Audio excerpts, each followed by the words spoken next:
Hi, it's Elwyn from the Mind Body Project. It's Children's Mental Health Week.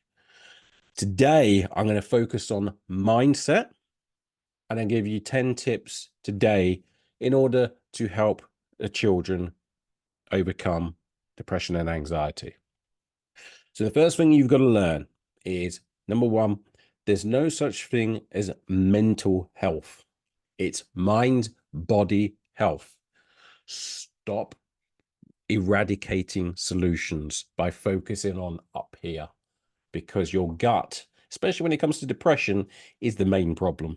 And your gut is central to all of your health in your whole body.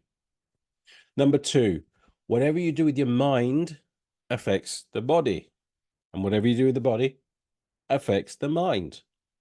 So the mind can tell the body what to do, and the body can tell the mind what to do. They have a bi-directional communication. So you've got to understand, looking at the child as a whole, you've got to deal with the physical activities, the nutrition, and all that aspect, and that will affect how the child's brain is developing. Number three, the number one prime directive for the unconscious mind is to preserve the integrity of the body. If the child is not eating and hasn't got energy, do not expect them to learn. In fact, expect them to self-sabotage, because the brain will view any task as too much for the body to handle. Number four, there's no such thing as failure, only feedback.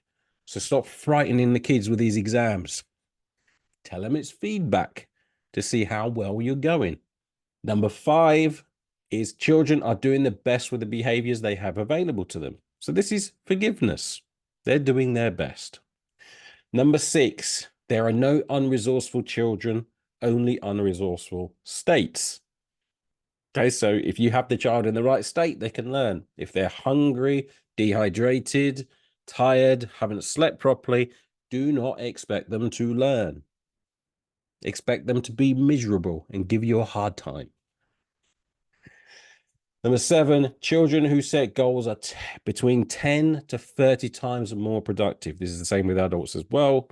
Although, when it comes to setting goals, children, you shouldn't really force this upon them at a young age, because they're still exploring. They're still learning what there is to know to even set goals about. Eight, comparison is a thief of joy. Stop comparing the kids. Stop comparing the schools. Stop doing this stupid league table nonsense that some of the politicians want to do. I know the teachers don't want to do that. And it's about the child. Keep the child first. Ask the child to evaluate their own progress. Ask them how they think they're doing, what they need to improve on.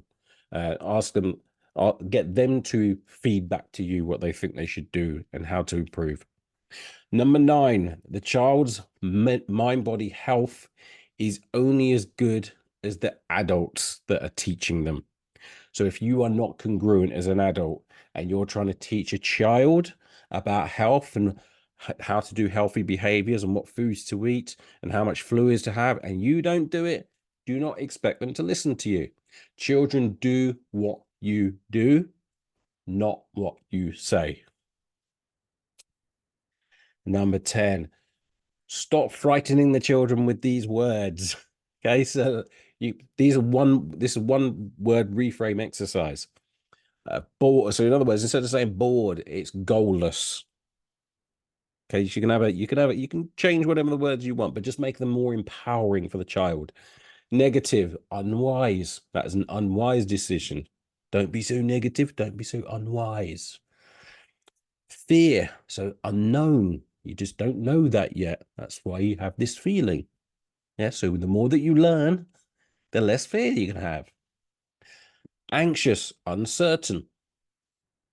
If you're not certain about something, if you haven't done it before, you're going to be uncertain about it. You're going to be anxious about it, especially if there's value placed on that. Depressed, inflamed. Yes, or depression, inflamed, inflammation in the body, which is the stage before all dis-ease. And then exams, feedback. So tell me, giving them feedback. So stop frightening the kids. They're under lots of pressure, but especially make sure they are in the right state so they can actually do the right thing. And they need adults and a supportive environment around them to help them. Okay.